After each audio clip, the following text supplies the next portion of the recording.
And in a rare meeting, Chinese President Xi Jinping hosted Taiwan's main opposition party leader in Beijing. Chen Li-wong is the first KMT's sitting leader to visit China in a decade. Xi and Chen shook hands in front of journalists at Beijing's Great Hall of the People, where Chinese leaders have traditionally received high-profile guests. Both leaders stated their opposition to Taiwan independence and expressed a desire for peaceful resolution to the long-running dispute over the island's future.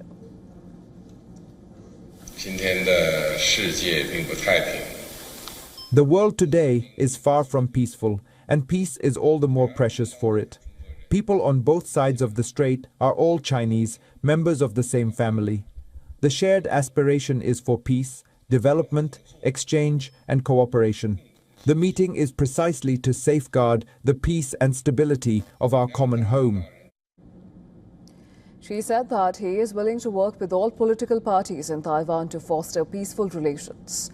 But Beijing has refused to hold formal dialogue with Taiwanese President Lai Ching-te, whom he had labelled as a separatist. Well, Lai has repeatedly committed to maintaining the status quo in cross-strait relations. But Chinese authorities and state media have heaped bitter rhetoric against them, calling him a troublemaker and warmonger.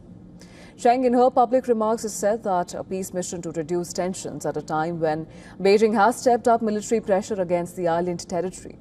She highlighted that we cannot allow Taiwan and the Taiwan Strait to descend into a battlefield. Listen to this.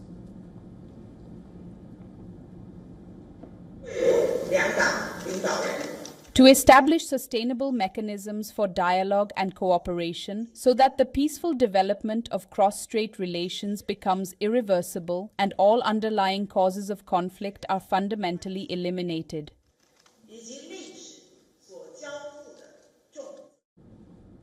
Now, to put things in context, in 2016, Beijing cut off high-level communications with Taiwan after the ruling Democratic Progressive Party's Tsai Ing-wen became president, citing a refusal to endorse the concept of a single Chinese nation. The DPP is among those who have criticized Cheng's trip, accusing her of being subservient to Beijing. The meeting comes ahead of a summit in Beijing with President Donald Trump planned for May. Xi is likely to bring up his opposition to U.S. arms sales to Taiwan, a self-governing island that Beijing claims as its own territory and has refused to rule out taking by force.